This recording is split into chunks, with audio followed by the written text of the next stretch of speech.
Hello everyone. आज हम भारतीय राजनीति के एक ऐसे असाधारण अध्याय पर चर्चा कर रहे हैं जहां लोकतांत्रिक नैतिकता और संवैधानिक प्रावधान आपस में टकरा रहे हैं।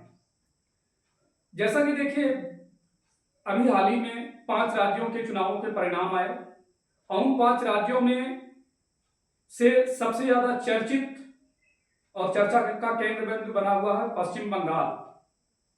और वो क्यों? इसलिए कि इतिहास में पहली बार ऐसा है कि इलेक्शन हारने के बाद कोई मुख्यमंत्री इस्तीफा देने से मना करे। संवैधानिक प्रक्रिया में विश्वास करने वाला कोई भी व्यक्ति ऐसी बातें नहीं करता, लेकिन पश्चिम बंगाल का चुनाव हारने के बाद भी इस्तीफा न लेना का फैसला केवल एक राजनीतिक बयान नहीं है, बल्कि यह हमारे कॉन्स्टिट्यूशन की मजबूती का परीक्षण भी है। आज के लेक्चर में आप समझेंगे कि जब कोई चीफ मिनिस्टर पद छोड़ने से मना कर दे तो कॉन्स्टिट्यूशन के पास इसका क्या इलाज है।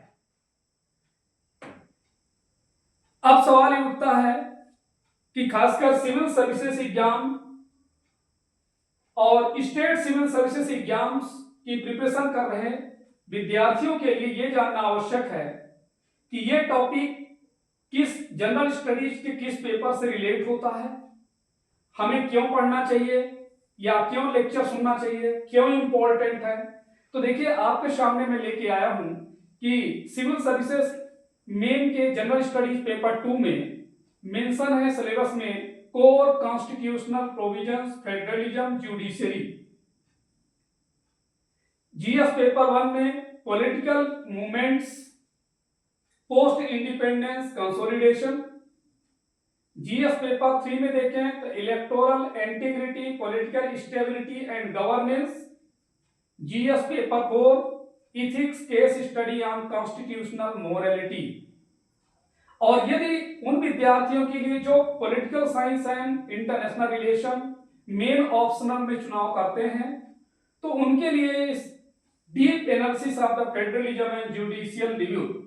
तो आप ये खुद देख लीजिए कि जनरल स्टडीज के paper 1, paper 2, paper 3, paper 4 and optional subject में भी इस लेक्चर का, इस टॉपिक का इंपॉर्टेंस है।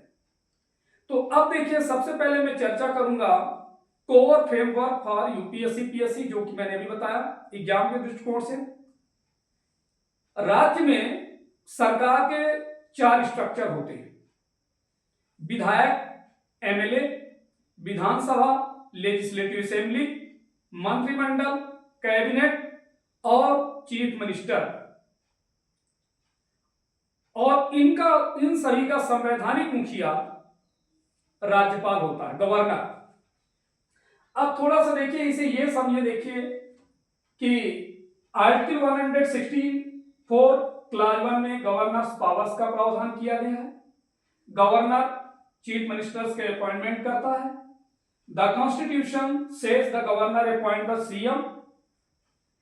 अब यहां पर देखिए कि मुख्यमंत्री राज्यपाल के पश्चात पर्यंत तक पद धारण करता है, ठीक है।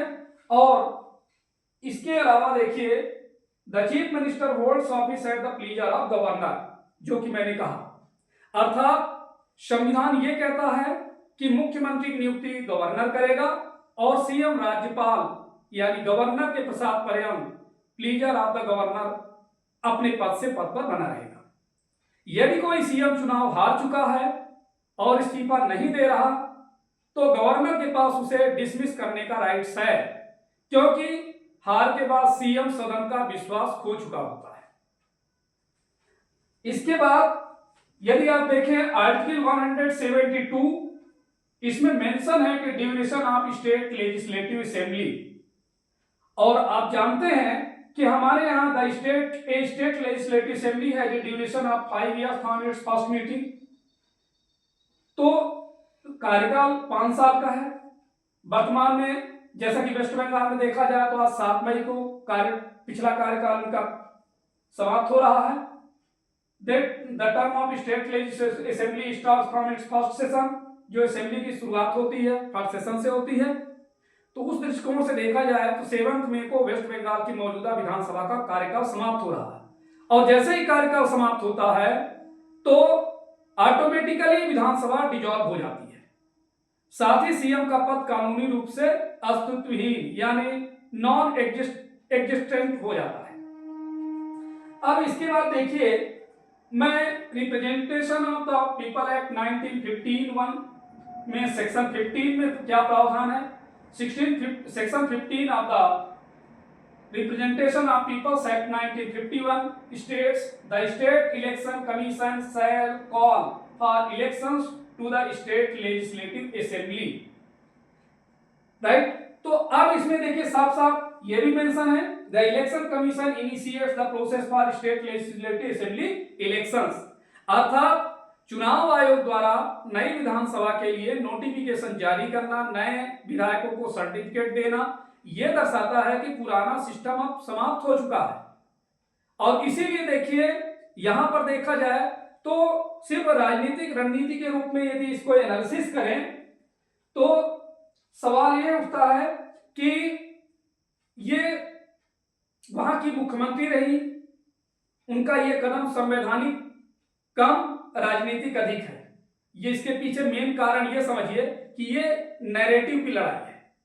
वो हार को जनता की हार नहीं मानती, बल्कि सिस्टम की साजिश, अर्थात जो हमारी सेंट्रल एजेंसीज है, election commission of India, central police forces, उसको करना चाहते हैं कि इसकी वजह से नई पार्टी सरकार में आई है।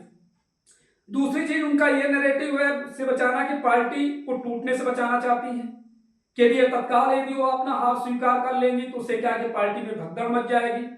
इसीलिए उनकी पुरानी पॉलिसी थी कि मैं नहीं झुकूंगी का संदेश कार्यकर्ताओं को बांधे रखने का एक प्रयास है। दूसरा, हमेशा देखिए कि उनकी पृष्ठभूमि पर आप नजर डालें तो हमेशा उनकी छवि आंदोलनकारी की रही है। वे हमेशा से सड़क की लड़ाई से उभरी है। वे अपनी हार को भी एक नए आंदोलन का आधार बनाना चाहती है। और इस तरह से देखा जाए तो कंक्लूजन ये निकलता है कि भारत में व्यक्ति नहीं कॉन्स्टिट्यूशन सुप्रीम है। भले ही कोई सीएम इस्तीफा ना दे, लेकिन कानून की प्रक्रिया आर्टिकल 172 उसे स्वतः पदमुक्त कर देती है और गवर्नर के पास ये शक्ति है कि वे नए मुख्यमंत्री को शपथ दिलाए, भले ही पुराना सीएम इस्तीफा ना दे। डेमोक्रेसी में जीत हार एक सिक्के के दो पहलू हैं, लेकिन इंस्टीट्यूशंस की मर्यादा बनाए रखना सबसे बड़ी जिम्मेदारी है। और आज का ये संकट हमें ये याद दिलाता है कि हमारे पूर्वजों ने कॉन्स्टिट्यूशन को इतना लचीला और सख्त अर्थात फ्लेक्सिबल एंड रिजिडिटी दोनों बनाया कि कोई भी व्यक्ति व्यवस्था से ऊपर ना हो सके। अब देखिए, खासकर सिविल सर्विसेज एग्जाम्स की प्रिपरेशन करने वाले विद्यार्थियों के लिए ये जानना जरूरी है कि इस टॉपिक से क्वेश्चंस कैसे जनरेट होते हैं। तो जैसा कि मैं क्वेश्चन आपके सामने पेश कर रहा हूं।